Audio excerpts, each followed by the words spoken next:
Good day, my name is Elamir Moreno and I'm going to report the case of agreement on first refusal of Rosencor Development Corporation versus Paterno Inquing, General Register number 140479, March 8, 2001. The decision.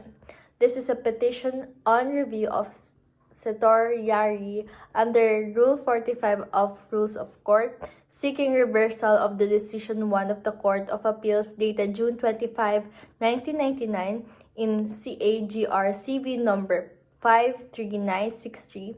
The Court of Appeals decision reversed and set aside the decision 2 dated May 13, 1996 of Branch 217 of the Regional Trial Court of Quezon City in civil case number Q9318582. The case was originally filed on December 10, 1993 by Paterno Inquing, Irene Guillermo, and Federico Bantugan, herein respondents against Rosencor Development Corporation. Hereinafter, Rosencor.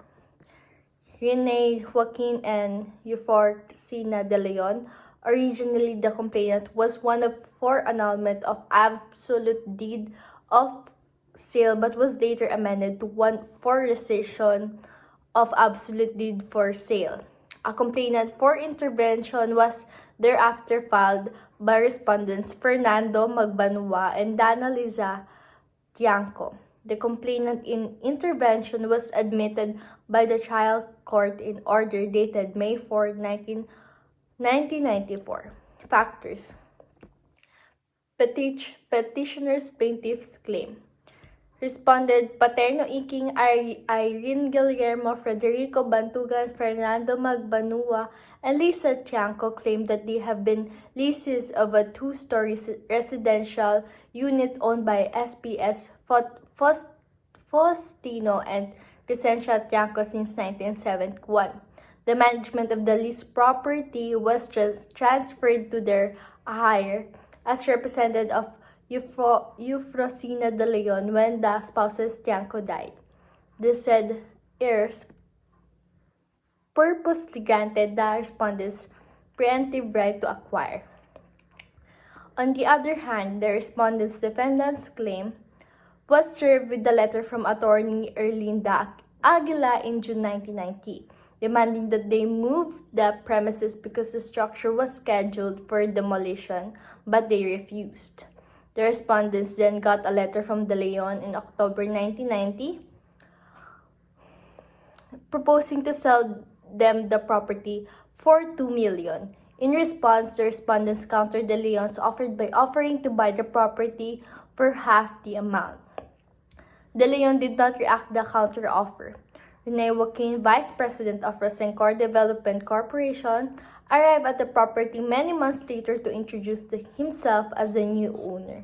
Following that, the respondents got another letter from attorney Aguila asking that they remove the premises, followed by another from De Leon informing them. The respondents eventually got a copy of the deed of absolute sale between Rosencor and De Leon. They later learned that the sale occurred in September 1990, a month before De Leon's offer, and launched an action to revoke the deed of absolute sale between De Leon and Rosencor. Decisions of the lower court. After a merits hearing, the regional trial court dismissed the complainant in Decision 5 of May 13, 1996. The trial court determined that the complainant's claim of redemption was solely an oral one and hence unenforceable under the law. The following is the dispositive paragraph of May 13, 1996 decision. Quoted. Therefore, the court dismisses the current case in light of the aforesaid quoted plaintiffs and intervenors are required to pay their respective monthly rents of $1,000 per month from May 1990 till they vacate the property. There are no fees.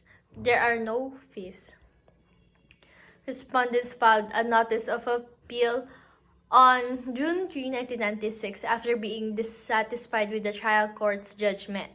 The trial court also issued an order to the elevation of the case records to the Court of Appeals on the same day. Respondents filed their appellate brief with the Court of Appeals on August 8, 1997. The Court of Appeals issued Decision 7 on June 25, 1999, overturning the trial court's decision. The following is the dispositive paragraph of June 25, 1999 decision, quoted wherefore premises consider the Regional Trial Court Branch 217 in Quezon City's challenge ruling dated May 13, 1996 in case number Q9318582 is therefore reversed and set aside. A new one has been created in its place, Virtual Law Library of Chernobyls. Number 1. The revocation of the appeals deed of absolute sale which was executed on September 4, 1990. Number 2. The return of the object property to the appellee. Number 3. The heir of Faustino Crescencia Tiangco to provide the appellants 30 days to exercise their right of first refusal by paying the sum of 1 million pesos for the subject property to appellee Eufrosina de Leon. And number 4. The appellants must in turn pay the appellees back rent from May 1990 to the date of decision. There is no cost estimate. The issue was whether the Court of Appeals erred in rescinding the deed of absolute sale between Rosencor and Eufrosina de Leon dated September 4, 1990 and decreeing that the heir of the spouses Tiangco should be allowed to exercise the right of first refusal. It was held, wherefore, considering the foregoing, the Court of Appeals decision of June 25, 1999 is reversed and set aside. Rescission is not permitted under the Civil Code where the contract's object is legally on the property of third parties who did not act in bad faith. Good faith is always presumed unless contrary evidence is presented. There was no evidence that the respondents informed Rosencor of their right of first refusal after receiving the notice about the sale of the leased property in this case. Although evidence revealed that the De Leon recognized respondents' right of first refusal, she did not so only on her own behalf, not only behalf of the petitioners. As a result, the petitioners were unaware of such right, leaving De Leon as the sole party acting in bad faith. As a result of the considerations, the revocation of the deed of sale was not proper.